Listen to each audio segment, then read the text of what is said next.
오늘 열왕기상 12장의 말씀을 가지고 이스라엘의 분열이 주는 교훈, 이런 제목으로 함께 말씀을 나누도록 하겠습니다. 오늘 말씀은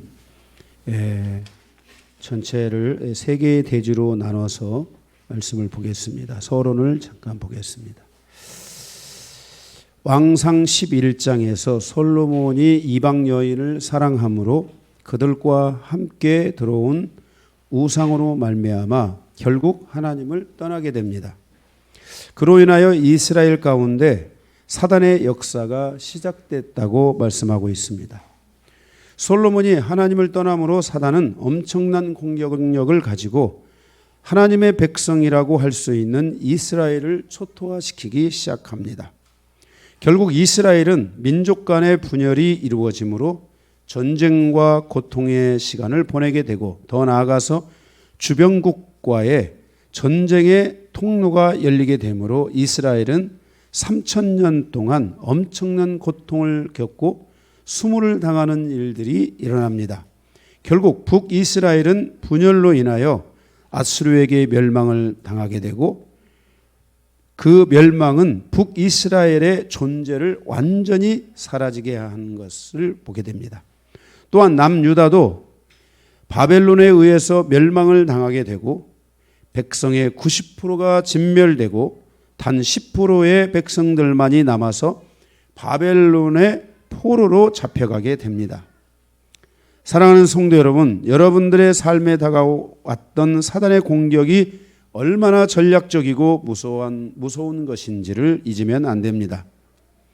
사단의 공격은 단순히 잠깐 공격하고 마는 것이 아니라 우리의 인생사를 가난하게 하고 가정을 죽이고, 더 나아가서 가문과 민족사를 멸망시키는 것이 그들의 목적이며, 그 결과 음부의 권세, 즉 지옥의 문을 활짝 열어서 모든 사람들을 지옥 백성으로 만들어 하나님을 대적하고 하나님을 모독하는 데까지 가는 것이 사단의 궁극적 전략입니다. 우리가 영성의 시간을 통해서 사단의 묶임과 공격을 끊어내는 것도 중요하지만, 또한 사단의 공격을 다시 받지 않을 수 있는 믿음을 세워가는 것이 매우 중요합니다. 마치 이것은 우리의 믿음이 온전하게 세워지지 않으면 사단은 더 큰 세력을 이끌고 우리를 공격할 수 있다는 것을 알아야 합니다. 하나를 축사했는데 일곱을 데려오는 것이 귀신의 현상이고 특성입니다. 이것이 마귀의 전략입니다.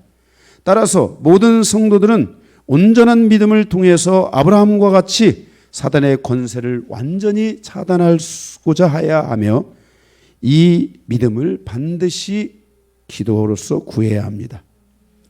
본문에서 보여주고 있는 이스라엘의 분열이 주는 교훈은 무엇인가?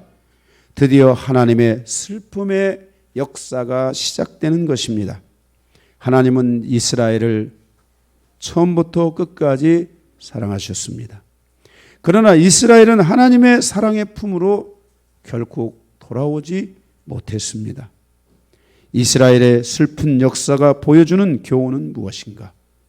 바로 그런 이야기들이, 이 분열을, 이스라엘이 이제 남과 북으로 분열되면서 북의 역사, 이 남의 역사가 바로 그런 슬픔의 역사로 계속 써내려져 가는 이런 것들을 우리가 볼 수 있게 됩니다. 여러분들에게 그림으로 잠깐 그려드리면은, 지중해가 있고,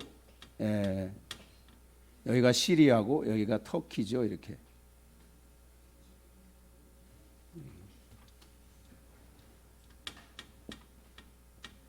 여기가 시리아고 여기가 터키가 이렇게 있죠. 이렇게 터키가, 그죠? 터키가 이렇게 있고, 여기가 이제 유럽으로 가는 길이고, 이쪽이 이제 아시아 있는데, 이쪽이 바로 여기가 시날산이 여기가 있어가지고, 그죠? 여기 이게 요단강이죠. 여기에 무슨 강? 유브라데스가 여기에 있어가지고 유브라데스를 타고 이스라엘을 다 공격해 온 거죠. 처음에 공격해 온 게 아수르죠, 그죠? 그 다음에 바벨론이죠. 이 아수르를 집어삼킨 바벨론이 와서 북이스라엘을 아수르가 하고 남유다를 바벨론이 해서 결국은 이스라엘의 그 역사가 초토화되는 과정인데, 바로 아브라함이 이 베델에다가 예루살렘의 근처에 있는 베델에다가 단을 처음에 쌓고, 그 다음에 이 시리아 쪽에 있는 이쪽에 가이사랴 빌립보, 바로 단입니다. 단지파가 있었던 단이라는 곳인데, 이 북쪽의 가장 끝인데, 여기가 부엘세바가 여기 있죠. 이 단에다가 이 여로보암이 이제 우상 숭배를 여기서 시작하게 되고, 그럼으로써 북이스라엘에 단 한 사람의 왕도, 선한 왕이 나오지를 않습니다. 단 한 사람의 왕도 그 하나님의 길을 가고자 하는 갈망을 갖지 않습니다. 그래서 이 북이스라엘은 그 뒤로부터 모든 왕들이 악하니, 그래서 죽이고 죽이는 이런 일들이 있게 되고, 이 남과 북으로 나누어진 이스라엘이 여기서 싸움을 할 뿐만 아니라, 이스라엘에는 주변의 국가들이 있었는데 이 주변 국가들이 이스라엘을 공격할 수 있는 이런 모든 통로들이 열리게 돼 가지고 결국은 가장 큰 적인 아수르가 와서 북을 싹쓸이 해버려요. 여기 오늘 말씀에도 있었지만은 17절에 있는 말씀처럼 유다에 들어와 있는 북이스라엘 사람들을 제외하고는 싹쓸이 돼 가지고 그런 걸 무슨 정책이라고, 무슨 정책? 그 시들을 말살시키는 정책. 응? 민족 말살 정책. 그래요. 그러다 봅시다. 그 정책을 써 가지고 제가 그랬죠. 사마리아 성에 있는 여자들은 남자가 한두 명이 아니야. 그냥 이 남자 저 남자에서 남편이 5이야. 그게 사마리아 성의 특별한 여자가 아니라 보편적인 그런 상황인 거야. 그만큼 이스라엘은 씨 말살 정책을 위해서 누구든지 이스라엘 여자들은 침범해도 된다라는 이런 무서운 정책 같은 게 아수르에서 임해가지고 결국은 아수르는 이스라엘의 씨를 말려버리는, 그래서 이스라엘은 후에 그래서 남자의 씨를 갖지 않고 누구의 씨를 가져요? 여자의 씨를 갖게 하는 이런 정책까지도 나오게 되죠. 예. 그리고 이 남유다는 90%를 싹쓸이 당하고 10%가 바벨론의 포로로 잡혀가 가지고 결국은 이제 뭐예요? 우리가 지금 선지서를 봤잖아요. 예. 거기 잡혀가 가지고 그들이 다시 그 이스라엘 민족을 이루어서 다시 그 이스라엘로 돌아오는 여정과 그런 것들을 보여주고 있는 내용이 구약 성경의 내용들이고, 현재 이스라엘은 바로 그러한 흐름에 의해서 지금 현재 이스라엘 땅에 유대인들이 그 속에 와서 1948년인가요? 우리나라 해방과 비슷한 시기에 이스라엘이 해방이 돼가지고 그쪽에 지금 이스라엘로 넘어와 있는 그런 상황입니다. 이해가 되십니까? 예. 자, 그래서 여러분들이 이런 하나님의 슬픈 역사의 이 지역들, 이게 도대체 뭐 때문에 이런 일들이 일어나는가? 우리가 지난 시간에 바로 이 이스라엘 가운데 이 솔로몬 시대가 하나님을 떠나면서 사단의 역사가 본격적으로 이스라엘 안에 들어오기 시작하는 것들을 우리가 보았습니다. 오늘 또 이스라엘의 이제 분열의 왕국이 시작되는데, 그 이스라엘의 분열이 주는 교훈이 무엇인지를 함께 살펴보면서 교훈을 받고자 합니다. 오늘 3가지가 있는데, 첫째는 어리석은 르호보암을 통한 교훈에 대해서 보도록 하겠습니다. 어리석은 누구요? 르호보암을 통한 교훈.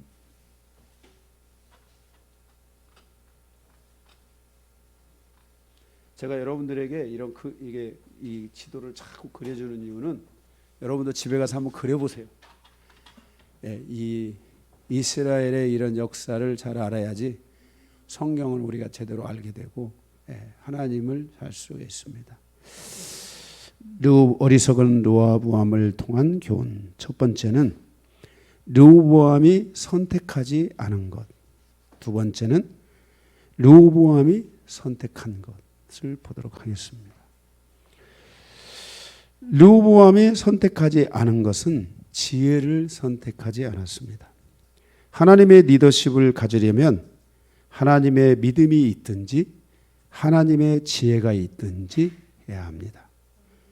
둘 다 있으면 좋고, 여러분들이 두 가지가 다 없어도 나는 하나님의 믿음을 구해야 되겠다라고 하는 분들은 믿음을 구하고, 나는 하나님의 지혜를 구해야 되겠다라고 말하면 하나님의 지혜를 구해야 합니다.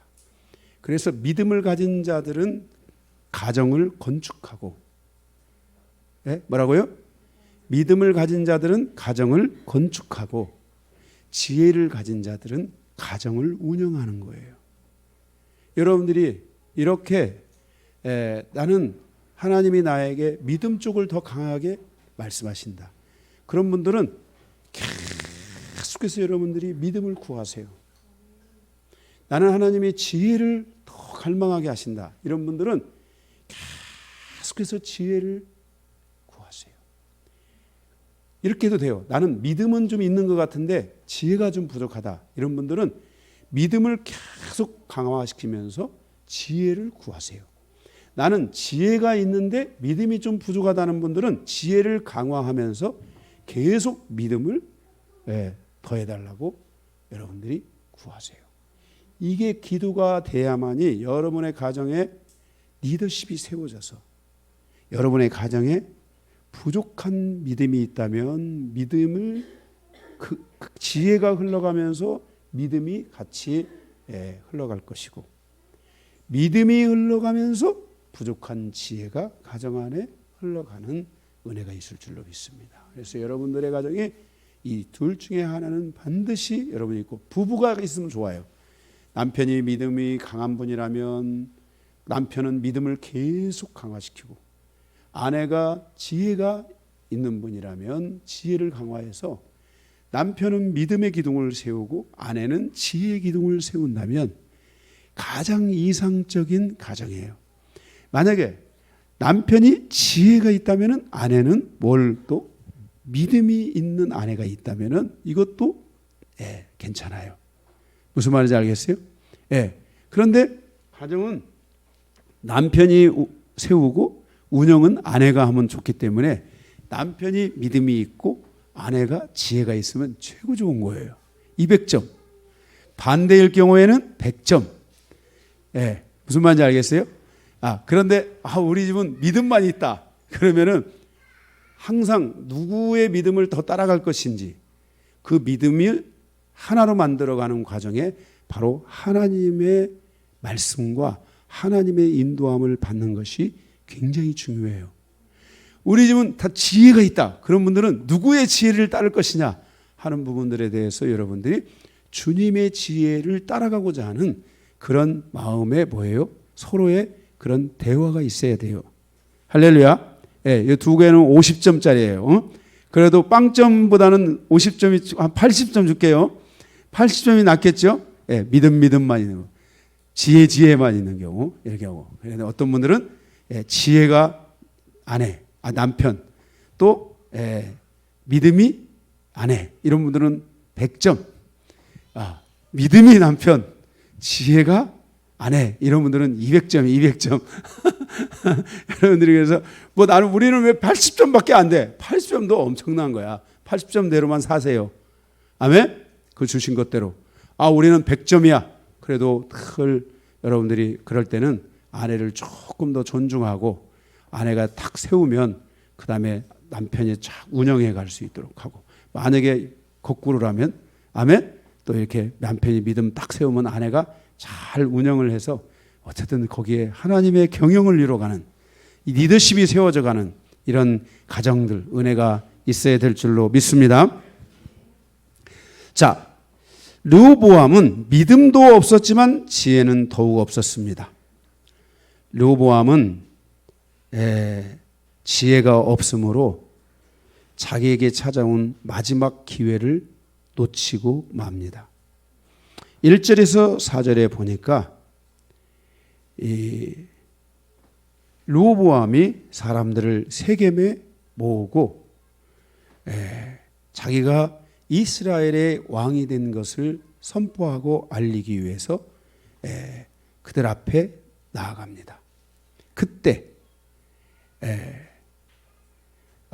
느바세 아들 여로보암은 전에 솔로몬 왕의 얼굴을 피하여 애굽으로 도망하여 있었는데 그가 돌아와 가지고 이스라엘과 함께 르호보암에게 말하기를 솔로몬 당신의 아버지 솔로몬 왕이 갔던 그 고역과 그 멍에의 무게를 우리에게 내려놓게 한다면. 솔로몬 왕은 제가 그랬죠. 몇 년을 건축했어요? 40년 통치 기간에 30년 건축을 했어요. 제가 그랬잖아요. 솔로몬 왕이 대단한 것 같아도 사실은 건축하다가 인생을 다 그냥 끝낸 거예요. 진짜 건축하다 끝낸 거예요. 그러니 그 백성들의 고역이 얼마나 컸는가를 제가 여러분에게 말씀드렸었죠. 그게 그죠? 네. 그것이 자기 백성만이 아니라 주변의 주변 국가들에게 다 고역을 시켜가지고 주변 국가로부터도 그 원성이 뭐 우리가 겉으로 볼 때는 막 뭐가 다 들어온다고 막 이렇게 하니까 솔로몬 왕이 대단한 것 같았어도 사실은 안 좋은 것들이 다 들어왔던 거예요. 거기서. 그리고 그 결과가 굉장히 안 좋았어요.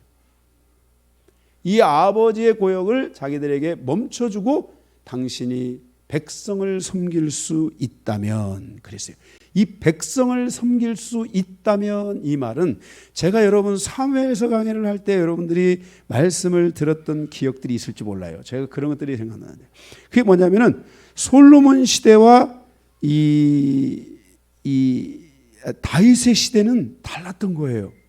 그런데 지금 이것을 장로들에게 노인들에게 묻는데 이 노인들은 누굽니까? 다윗의 시대와 솔로몬의 시대를 함께 경험했던 사람들이 노인이래요. 맞아요. 맞죠? 다윗의 시대 40년, 솔로몬의 시대 40년을 이스라엘에 보면은 사울 왕이 40년, 다윗 왕이 40년, 솔로몬 왕이 40년을 다스렸어요. 그 중에 사울 왕 때에 어마어마한 하나님의 축복을 계획했는데 이 축복을 다윗이 다 가져와 버렸어요. 그죠? 그리고 다윗은 섬김의 왕, 겸손의 왕이었어요. 그래서 그 예수님이 그 나귀 타고 가던 이야기들을 하잖아요. 그죠? 겸손의 왕으로 다윗은 바로 이 겸손의 시대, 백성을 섬기는 시대였어요. 다윗은 자기가 섬기는 시대에 자기를 향하여 욕하는 백성들마저도 한 사람도 그가 스스로를 죽이려고 했어요? 안 했어요? 안 했어요.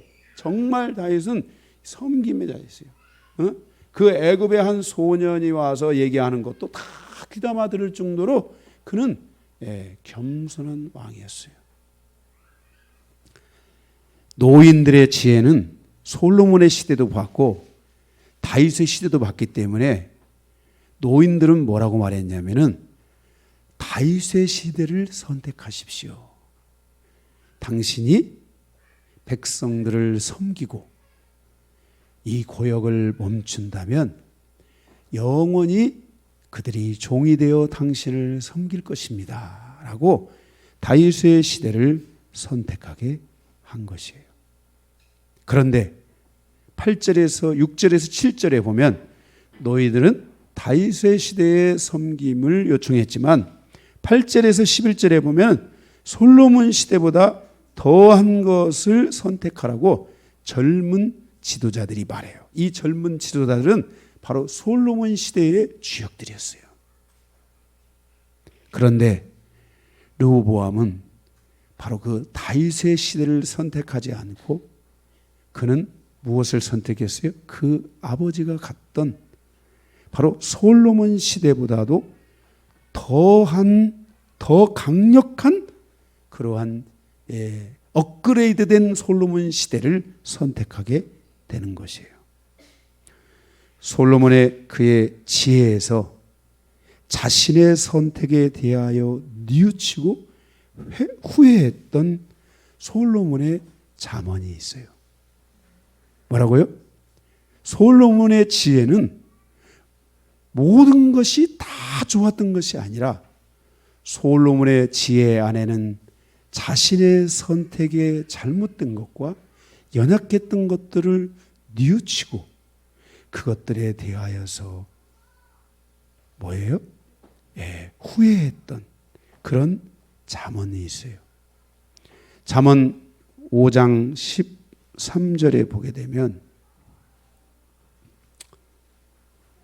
내 선생의 목소리를 청종하지 아니하며 나를 가르치는 이에게 귀를 기울이지 아니하였던고 하면서 자기를 뉘우치고 후회했어요. 솔로몬은 자신이 가던 길을 그 하나님의 사람들이, 다윗의 사람들이 와서 그 길을 가면 안 된다라고 말했고, 하나님께서도 몇 번을 더 방문했어요? 2번을 방문해서 솔로몬에게 그 길을 가지 말라고 말을 했었는데, 솔로몬은 그 길을 버렸던 거예요. 그래서 솔로몬의 잠언에 이렇게 말하고 있는 거예요. 내 선생의 목소리를 청종하지 아니하며 나를 가르치는 이에게 귀를 기울이지 아니하였던고 하면서 후회하는 잠언의 글을 남겼어요. 솔로몬도 다윗의 길을 가야 했고 르호보암도 다윗의 길을 가야 한다고 장로들이 이야기했지만 결국 이스라엘은 다윗의 길을 버리고 마는 것을 보게 됩니다.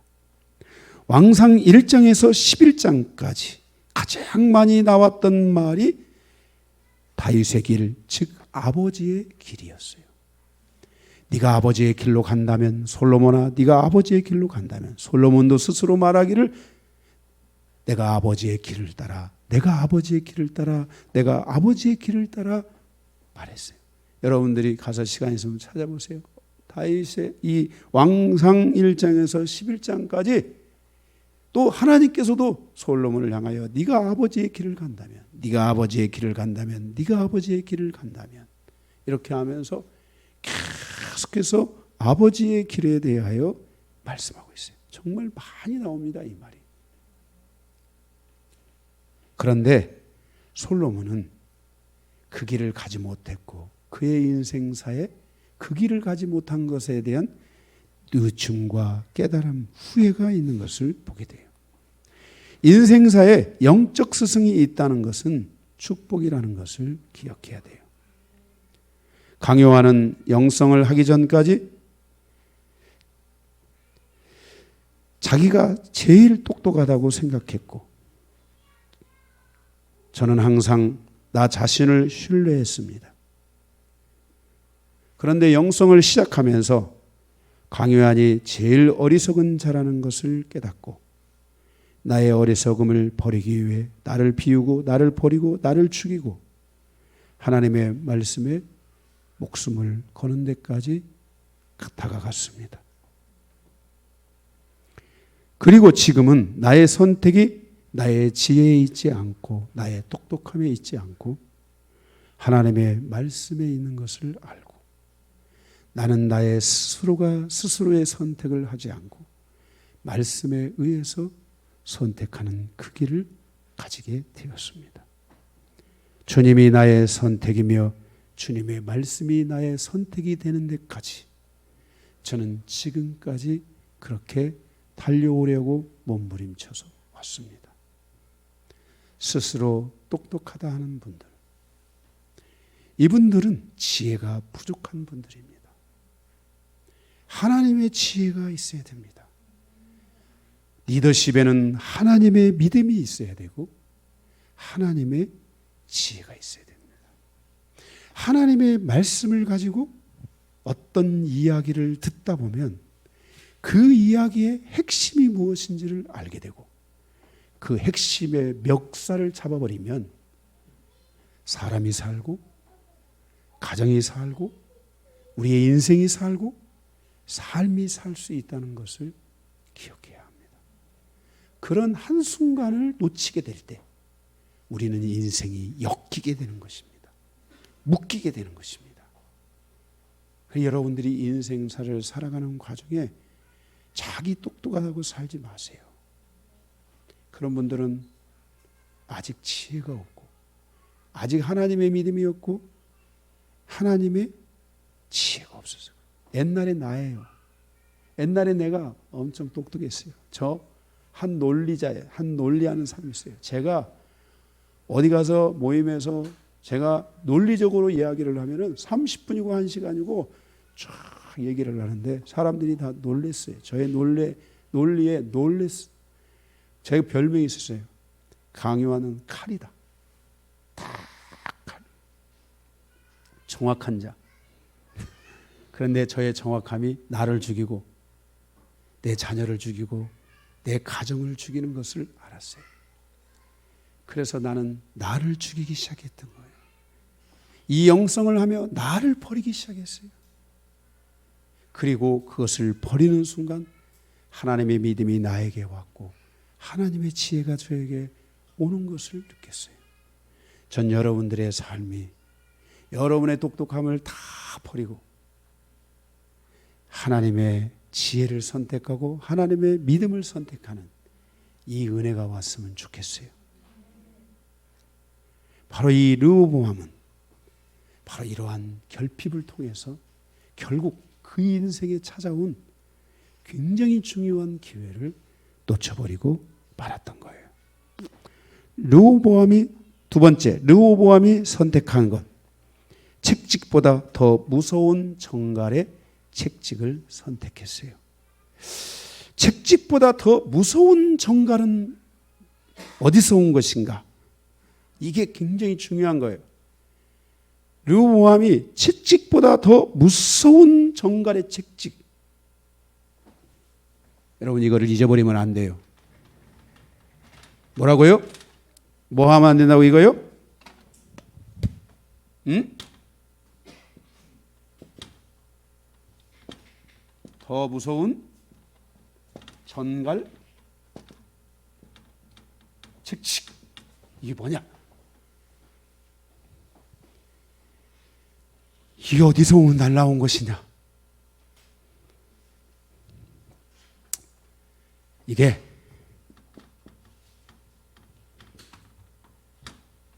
밑에 빨간 글씨로 써야 되겠어. 빨간 글씨로 잊어버리지 말라고. 이게 바로 완고함에서 온 거예요. 완고함. 이 완고함. 여러분들이 그 성경에 보면은 거기 14절에 보면 14절에 어린 사람들의 자문을 따라 그들에게 말하여 이르되 13절이네요. 13절. 왕이 포악한 말로 백성에게 대답할세 노인의 자문을 버리고 그랬어요. 왕이 뭘로 했어요? 포악한 말. 이 포악한 말이 무슨 말이냐면요. 여기는 왜 포악하다는 말을 했는지 다 이해를 못하겠어요. 히브리어 원문에 가면 단어가 딱 나와 있어요. 그냥 완고한 말 이렇게 나와 있어요. 무슨 말? 완고한 말로 나와 있는데 왜 여기다 포악하다? 포악은 화나는 거잖아. 완고함은 화나나? 이 완고함은 뭐가 된다? 정갈책직이 된다. 뭐가 된다고요? 완고함은 뭐가 된다? 정갈책직이 돼요. 여러분들이 여러분 스스로에게 지나치게 완고한 분들 있잖아요. 자기가 칼을 찔러도 피가 안 날 분들, 막 무서운 분들, 자기 철학이 강한 분들, 자기 주장이 강한 분들, 이런 분들은 쓱 꺼내면 뭐가 나와요? 정갈책직이 나와. 이런 분들은 주머니에다가 이 가슴에서 나와야지. 주머니에서 나오는 게 가슴에 완고한 분들, 내가 누군데? 완고한 분들, 이런 막 자기 주장이 굉장히 강하고 자기 철학이 굉장히 강한 분들, 이런 분들은 거기서 쓱 하고 꺼내면은 뭐가 나와? 정갈책직. 책직 가운데 정갈책직은 뭐냐면 정갈처럼 슉 거기에 꾸부러져 있어가지고 사람을 향해서 착 치면은 그 살이 딱 붙는 거예요. 살이 딱 붙어서 그걸 쫙 잡아 당기는 순간 막 살점이 막 툭 떨어져 가요. 이런 것처럼 정갈책직이 있는 사람들은 어떠냐면은 사람이 막 가슴에다 대고 막 한 방 팍 치면은 막 가슴이 막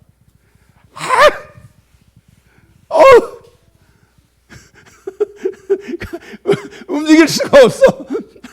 한 방 맞으면 이렇게 센 거야. 너 죽어! 정갈책직! 이 나의 이 완고함을 맞으라. 착! 되면은 막 맞는 순간 막 으악! 살점이 막 툭 떨어져 나가가지고 견딜 수가 없어. 정갈책직. 뭐라고요? 정갈책직을 가지면 안 돼요. 그게 뭐라고? 이 완고함. 자기가 강한 분들이 있어요. 자기만 옳고 다른 건 다 틀렸다고 하는 분들.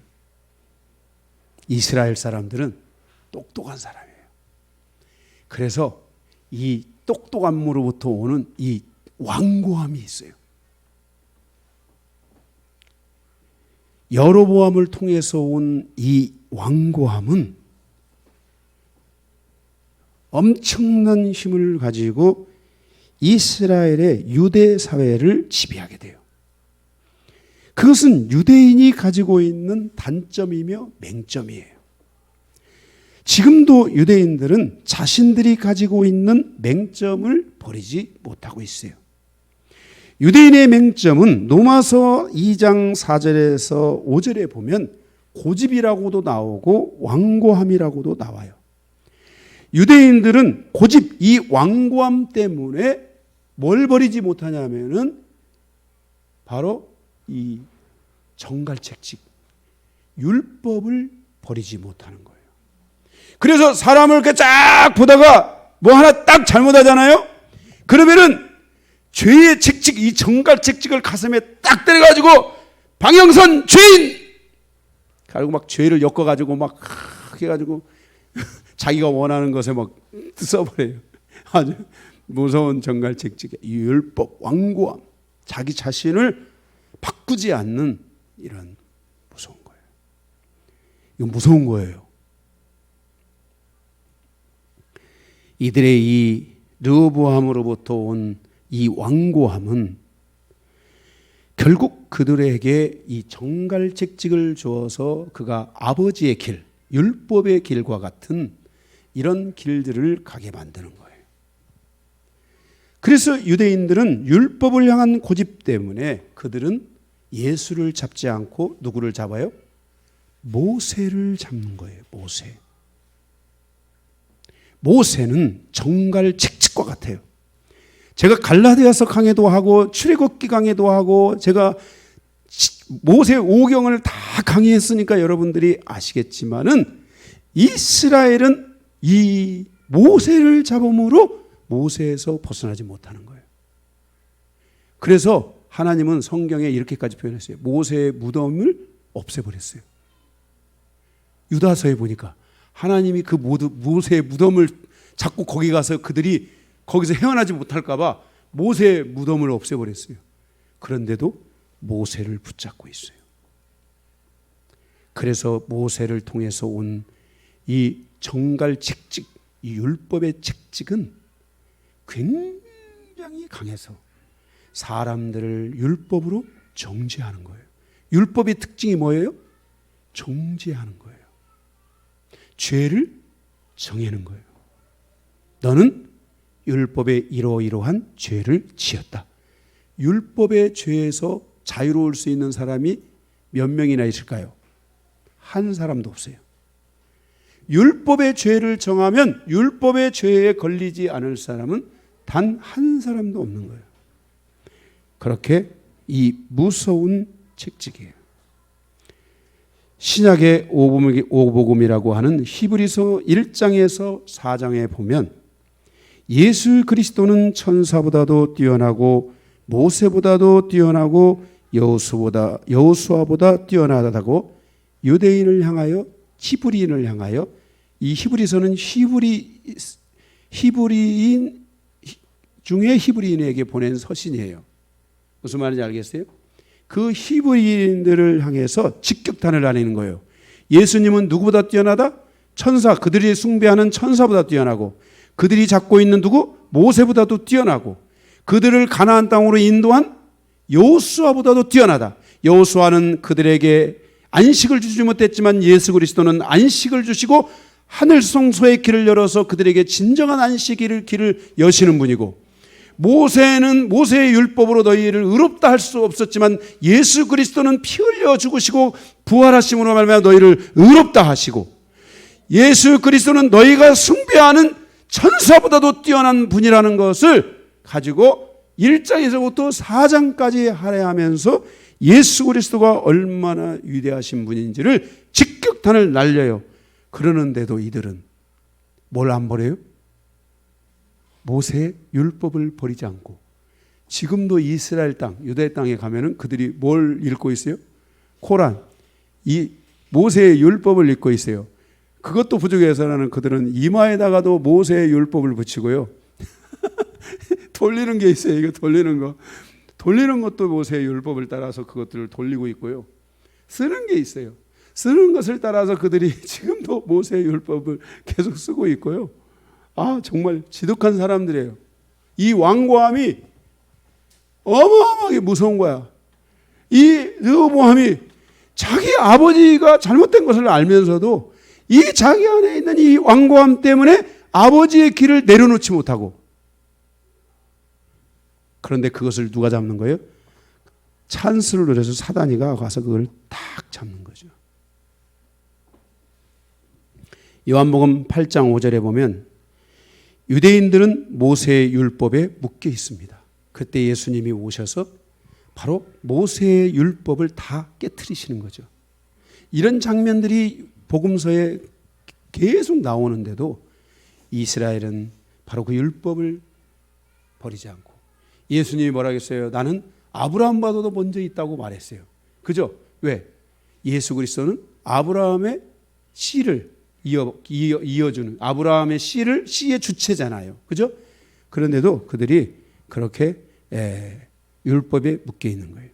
바로 이 르호보암이 갖고 있는 책칙보다 더 무서운 정갈책칙은 바로 이 완고함이에요.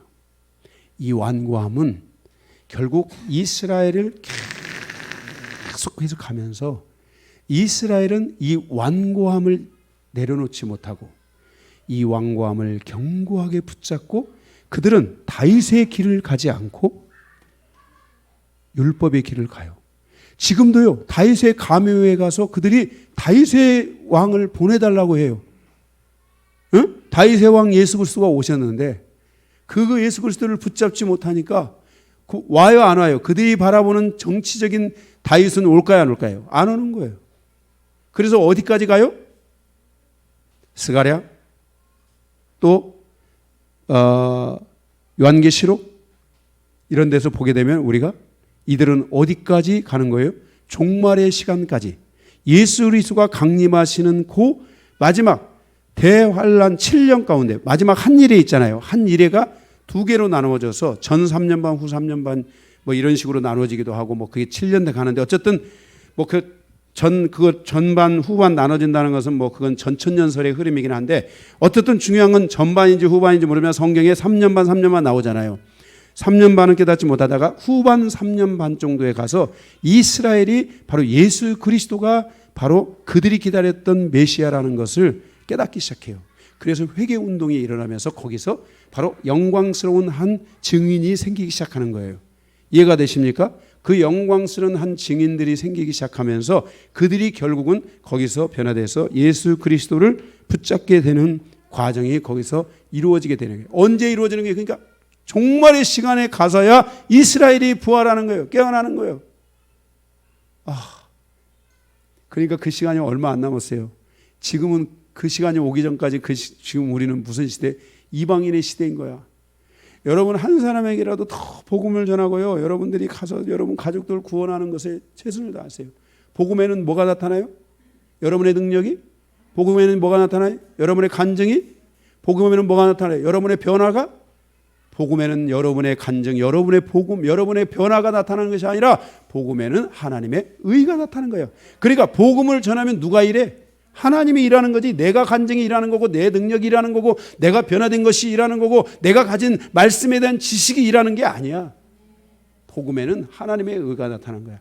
내가 복음을 들고 가면 내가 생각하는 것과 전혀 다르게 하나님의 복음에 대한 의가 나타나서 그 영혼을 돌아오게 하는 거예요. 응? 그래서 여러분들이 하나님의 일하심을 지금은 믿어야 되고 내가 복음 들고 가면 하나님의 의가 나타난다. 이런 것들을 여러분 믿으셔야 돼요. 응? 할렐루야. 응? 제가 복음을 들고 우리 공집사님 가정에서 어머니 제가 지금 간다고 못 간 지가 지금 코로나 때문에 너무 극소를 못 가는데 어머니 가서 나는 정말 가서 그 영혼에게 복음을 전했는데 이 복음이 그분에게 얼마나 그 가서 큰 은혜가 끼쳤는지 저를 기다렸는데 제가 못 갔어요. 좀 더 한두 번 더 갈 수도 있었는데 진짜 제가 가면 그렇게 기분이 좋으셨던 모양이에요. 그런데 제가 간다고 약속해 놓고는 아직 못 갔어요. 근데 좋아지면 갈게요. 언젠가. 네, 더 오래오래 사시라고 하세요. 언젠가는 제가 갈게요. 안 가진 않아요.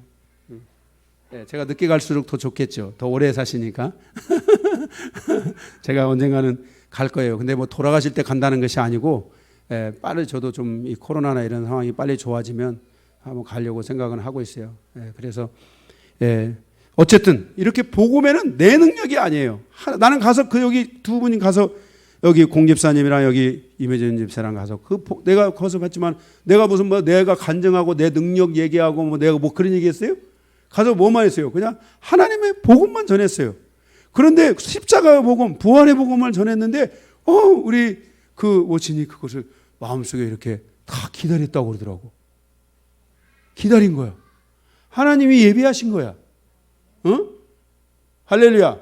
예. 그래 가시면 우리 공집사님 가시면 혹시 이제 어머니 보러 갈 거 아니에요? 가면은 제가 얘기했던 대로 하나님 말씀 한 구절씩 읽어주면 돼요. 내가 아는 성경의 이야기를 하나씩 들려주면 돼. 그런데요, 이게 있어요. 노인이라서 여러분 모를 것 같죠? 하나님이요, 복음을 받은 사람에게는요, 하나님이 그 말씀의 능력을 줘가지고요, 내가 지금까지 그 복음을 듣지 못했던 것에 대한 그 능력을 줘서 그거를 다 기억하게 만들어요. 그 능력을 주세요. 그러니까 가서 엄마 뭐 잘 지내서 뭐 해서 이런 거 다 좋아요. 그렇지만은 가서 뭘 해야 되냐면은 엄마한테 성경 이야기 해주고 하나님 말씀 이야기를 해주고 우리 목사님이 들려준 이야기 중에 쉽게 할 수 있는 이야기가 있다면 5분 10분만 가서 딱 해주면은 기다려. 야, 너 왜 안 오냐? 기다리는 거야. 우리의 기억은 그렇게 하나님의 영 안에서 새롭게 열리게 되는 거예요. 여러분 이런 것들을 여러분들이 하세요. 네, 할렐루야. 네. 자, 그래서 어쨌든 이 로보암은 바로 이 완고함을 선택한 거예요. 완고함.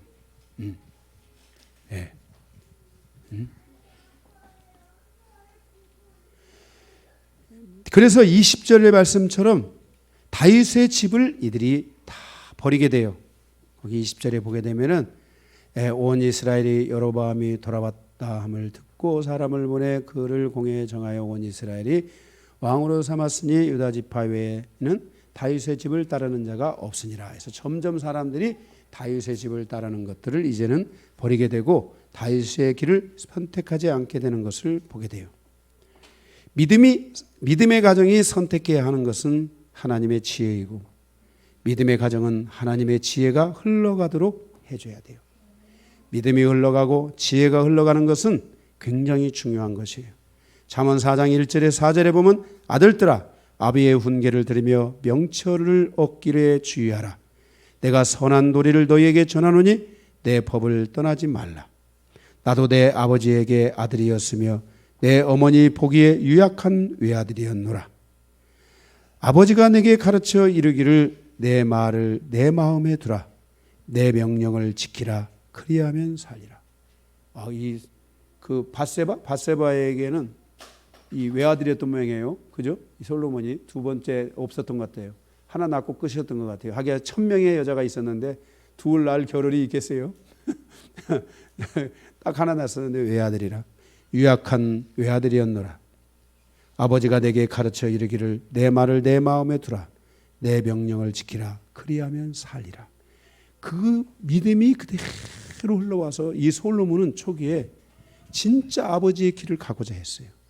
그런데 문제는 여자들이 계속 들어오면서 그 여자들을 사랑하고 이제 술람 여인에 대해서도 보겠지만은 솔로몬의 사랑이 빠지니까 아주 그냥 진짜 정신이 하나도 없어요. 그죠? 그래가지고 그 여인들을 사랑해서 결국은 그 여인들이 가져온 우상에 의해서 점점 영적인 것들이 흐려지기 시작하고 결국은 솔로몬이 하나님을 떠나는 이것이 그들에게, 그 솔로몬에게 큰 문제가 됐던 것이에요. 르호보암은 다윗의 길을 선택할 수 있는 길이 있었지만 결국 자신의 완고함 때문에 솔로몬의 길을 선택하여 스스로 무너지고 맙니다. 이 르호보암은 누구의 길을 선택했어요? 바로 그 완고함으로 말미암아 결국은 아버지의 길을 선택해서 결국은 이제 무너지게 되는 것을 보게 됩니다. 두 번째, 21절에서 24절 두 선지자의 차이점을 통한 교훈. 우리가 하나님의 뜻을 아는 것과 하나님께 그 뜻에 대하여 그것대로 살 것을 묻는 것은 엄청난 차이가 있습니다.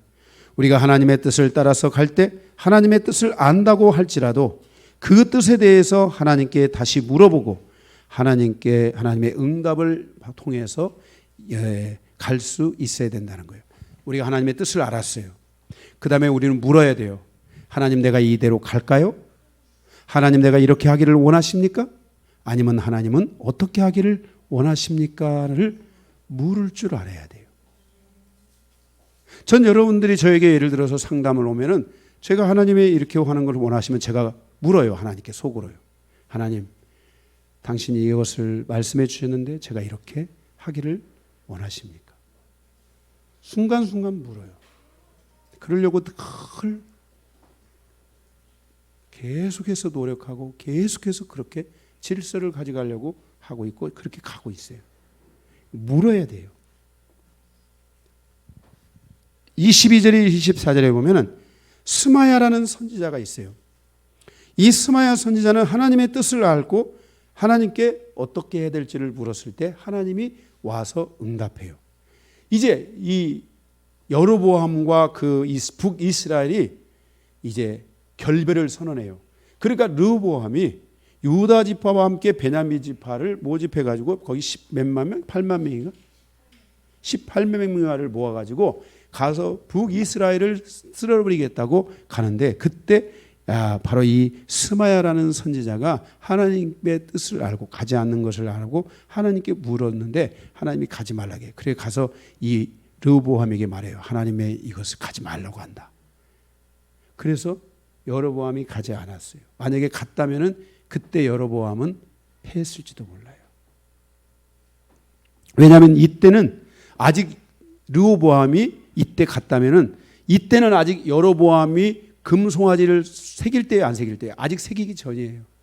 그렇기 때문에 갔으면 르호보암은 아마 큰 패배를 가져왔을지도 몰라요.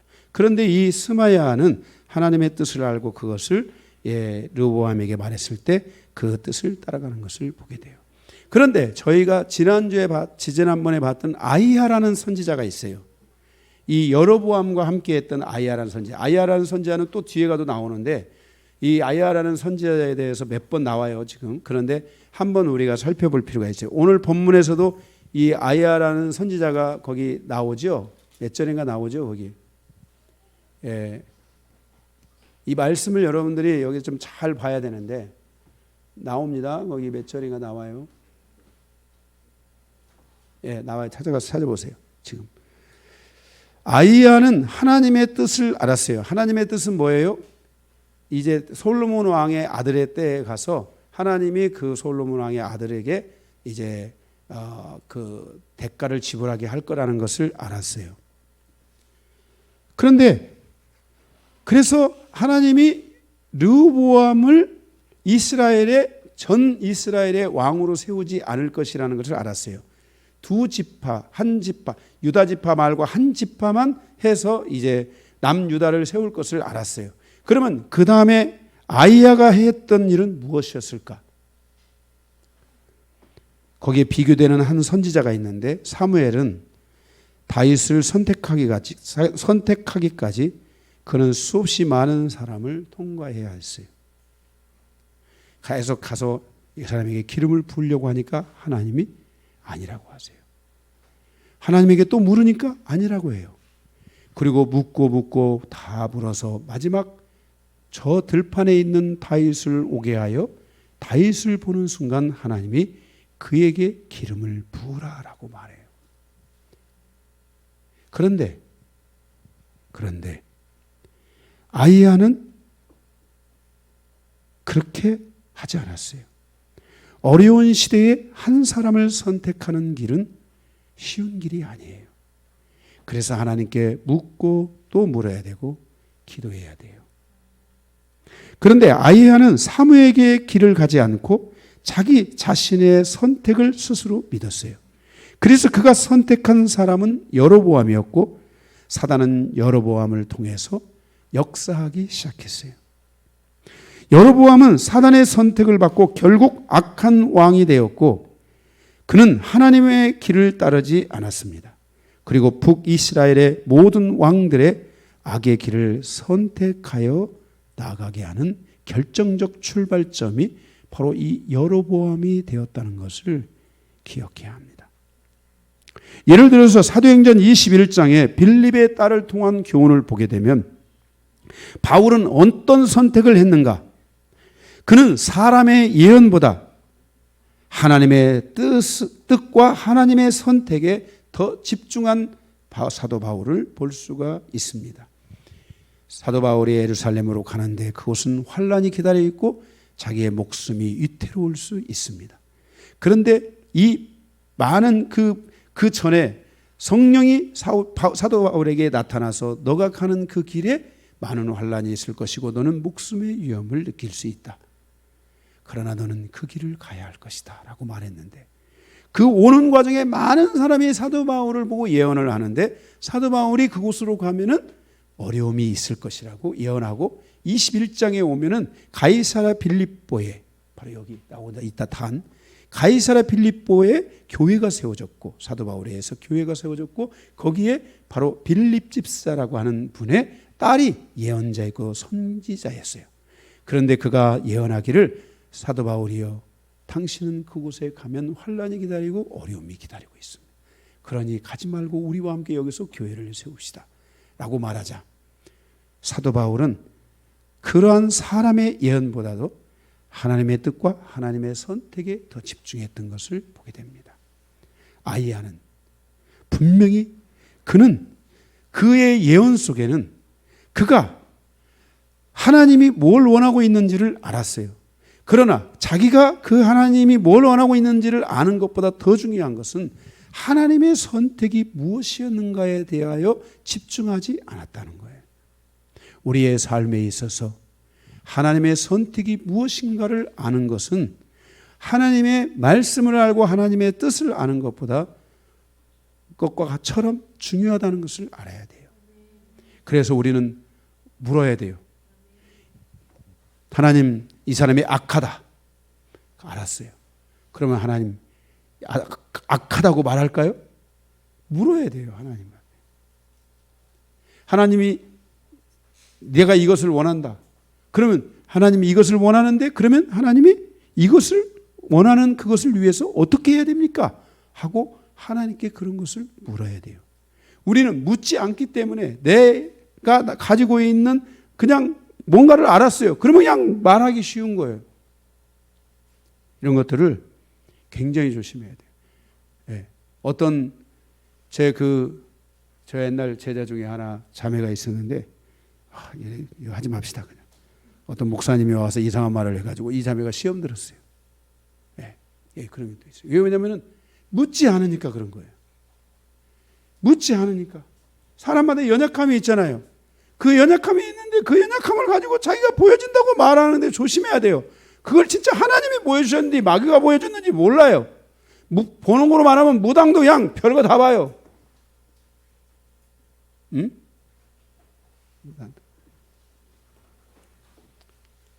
여러분들이 그런 것들을 항상 조심하셔야 돼요. 물어야 돼요. 아멘. 이 아히야가 만일 여로보암을 선택하지 않았다면 북이스라엘은 어떻게 되었을까? 한 선지자의 선택이 엄청난 결과를 가져온다는 걸 알아야 돼요. 예언을 잘하는 게 중요한 게 아니에요. 이 아히야 지금 이름도 자꾸 잊어버려야 돼요. 아히야는 진짜 예언하는 능력이 있고요. 아이야는 진짜 하나님의 뜻을 아는 능력이 있어요. 그런데 진짜 하나님이 뭘 선택하고 있고 무엇을 원하고 있는지에 대하여 더 접근해가고 더 하나님께 묻고 가는 이런 부분들은 굉장히 많이 부족했던 거예요.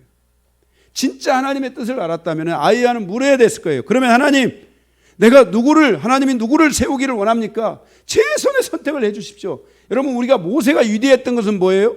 모세가 이스라엘 백성이 우상을 바꾸고 마음속에 악함이 있고 죄를 짓 것을 알면서도 모세는 그 시내 산에 올라가서 하나님께 40일 동안 단판을 짓잖아요.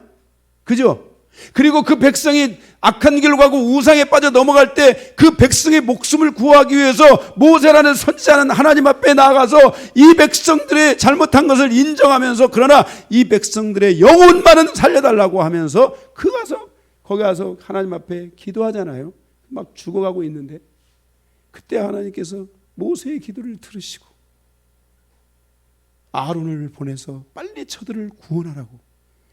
그래서 급해가지고 지금 사람들이 죽어가는 거예요. 그런데 모세가 이 응답을 받고 아론을 보냅니다. 그래서 아론이 가서 복음을 전해요. 그걸 하나님을 받아들인 자들은 거기서 다 어떻게 되는 거예요? 구원을 얻게 되는 이 어마어마한 일들이 거기서 일어나는 거예요.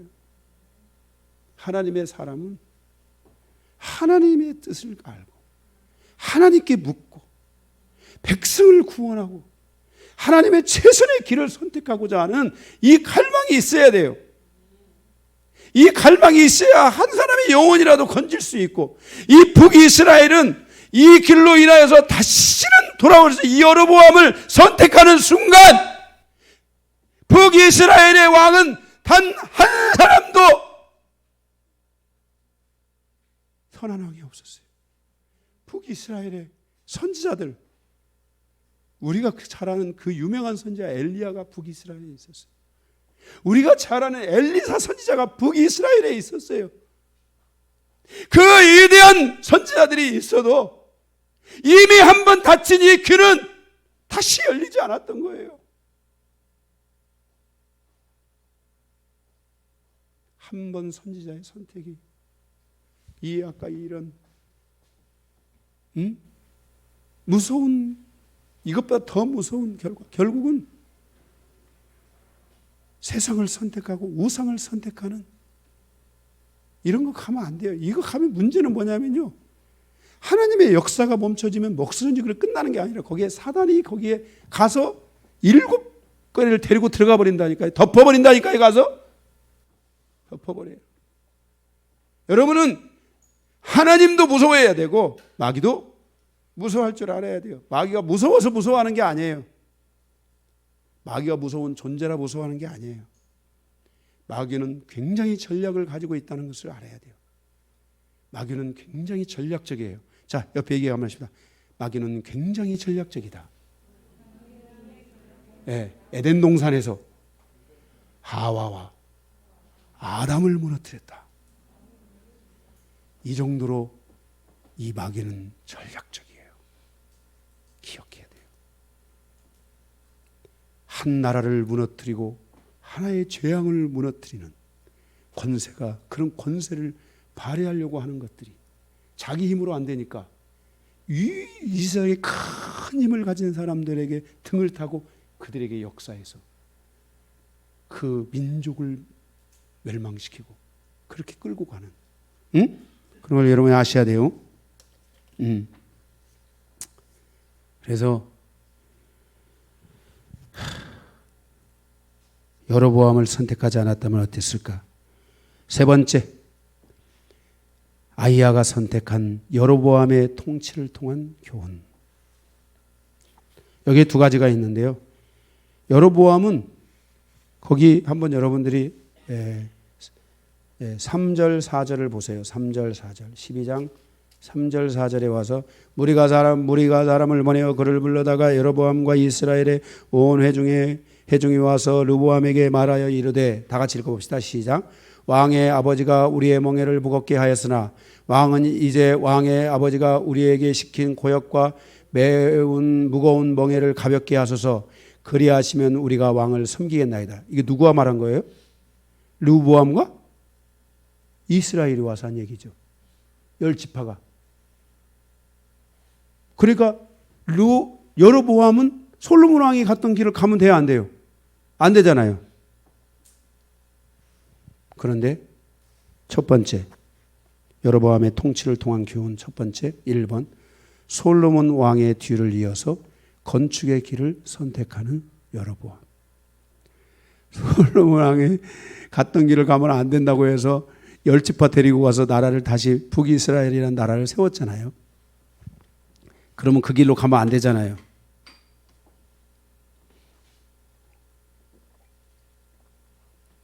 그런데 북이스라엘을 세우고 여로보암 왕이 가서 결국은 계속 건축하는 거예요. 계속 노역이 계속되는, 고역이 계속되는 거예요.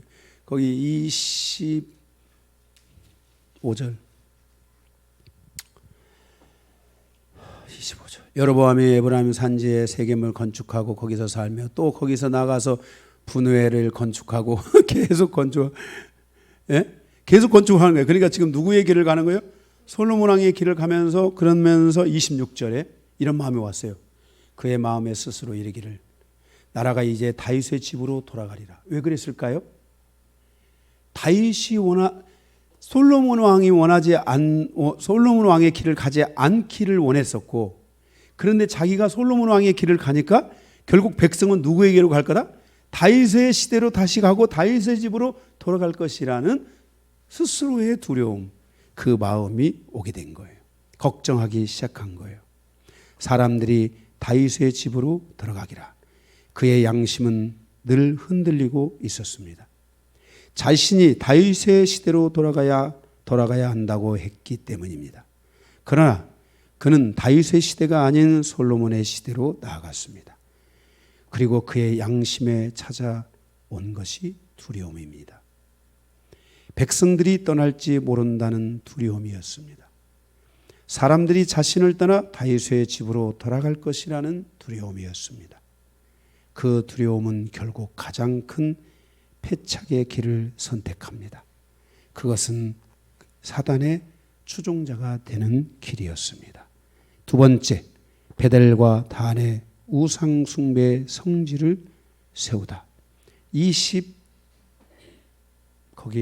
6절 봤잖아요.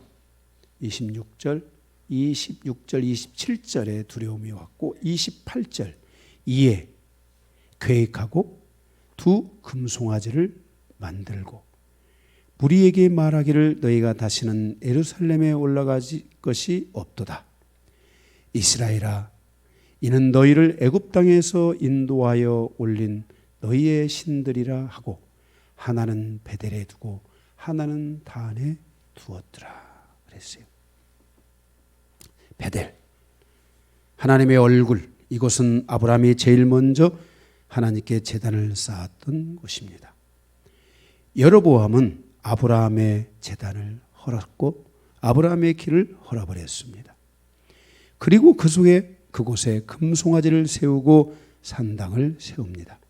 금송아지는 애굽에서 가져온 우상입니다. 그리고 이스라엘의 경계 최북단인 단에 가서 그 금송아지 우상을 세우고 그것은 훗날 큰 우상의 도시로 변해서 단에 세워진 우상의 도시는 훗날 로마 시대의 우상 숭배, 황제 숭배의 바로 왕궁으로 변하게 되는 것을 보게 됩니다. 제가 그곳에 성지순례를 향해서 갈 때 그곳에 그 사막지대 같은 데가 많고 산악지대가 많아서 물이 부족합니다. 그런데 바로 이 단의 정상을 향해서 가는데 만년설이 있어가지고 거기서 물이 내려오는데 물의 속도가 얼마나 센지 365일 24시간 계속해서 물이 막 콸콸콸콸콸콸 마치 그곳에 담궈 놓는 순간 떠내려가 버릴 정도의 물살이 있는 물이 거기서 막 계속해서 흘러서 남쪽을 향해서 흘러갑니다. 그래서 사람들이 말합니다. 365일 어디서 이런 물이 나오느냐? 불가사의하다. 그래서 유명합니다. 벌써 그 다한의 중앙신부를 향해서 가면은 막 폭포 소리가 막 올라옵니다. 응? 물이 막 얼마나 센지, 그 물살이 세. 대체 어떻게 365일 24시간 계속해서 그곳에서 지금까지 그 물이 어떻게 나오는지 숙제예요. 그곳에서 흘러내리는 그 물은 남쪽으로 흘러 이스라엘 땅에 그 메마른 땅을 적셔주는 거예요. 그런데 그곳에, 바로 그곳에 갔는데 그곳에 아브라함이 쌓은 제단이 있어요. 그 아브라함이 쌓은 제일 마지막 경계, 그 경계 아래쪽으로 바로 여로보암이 그곳에 우상을 세우고, 그곳이 로마 시대에 이르러서는 어마어마한 우상의 그 도시로 변해서 거기에 황제 우상 속에 어마어마한 그런 막 우상의 형상들이 그 속에 막 돌에 새겨지고 이렇게 해서 그곳이 바로 우상의 도시로 변화버리고 마른 것을 보게 됩니다. 바로 단에 쌓은 아브라함의 제단과 아브라함의 길을 여로보암이 헐어버리고 사탄의 추종자가 되어 사단의 길을 선택한 왕이 여로보암 왕이 되는 것입니다. 마태복음 16장 13절에서 20절에 보면 예수님께서 제자를 데리고 가신 곳이 그곳이 바로 가이사랴 빌립보, 그 바로 단입니다. 헐몬산에 있는 그곳, 그곳에 이 가이사랴 빌립보는 황제의 이름을 따서 그 도시 이름을 만들었습니다. 주님은 베드로에게 그곳에 가서 내가 이곳에 교회를 세울 것이다. 그리고 이곳에 열려있는 음부의 권세, 즉 지옥의 권세가 교회의 권세를 이기지 못할 것이라고 주님이 선포하십니다. 사도행전 21장에 보면 사도 바울이 그곳에 교회를 세우고 그곳에 빌립과 함께 많은 믿음의 형제들과 선지자들이 그곳에서 복음을 전하고 있는 것을 볼 수 있습니다. 바로 주님이 그 땅에 교회를 세우기 전까지 그 땅은 바로 우상의 산실이었고 황제 숭배의 산실이었으며 그곳에서 어마어마한 그러한 우상애들인데 하나님께서 그 시대에 그곳에 뭘 주냐면 또 어마어마한 지진을 내려가지고요. 그 도시를 완벽하게 또 뒤집어 버리셔서 그 우상을 다 완벽하게 다 뒤집어 버리는. 그래서 그 우상의 산당들이 다 허물어지고 그 훼손일이 다 이게 용암 속으로 들어가는 이런 일들이 그 속에 일어나고 정말 이 여로보암이 했던 이 일이 얼마나 무서운 것이었고 이 아이야라는 한 선지자가 이 여로보암을 선택한 그 결과가 어떤 결과를 가져왔는지를 우리에게 보여줍니다. 여로보암의 선택 속에 찾아온 두려움, 이러한 두려움이 우리 인생사에 찾아오면 안 될 것입니다. 우리는 오늘 이스라엘의 분열이 주는 교훈이 무엇인지를 통해 보며 하나님은 이스라엘을 사랑하시지만 이스라엘은 하나님의 사랑의 품으로 돌아오지 못하는 슬픈 이야기의 역사가 열왕기하까지 이제 이어지게 되는 것입니다. 말씀 것입니다.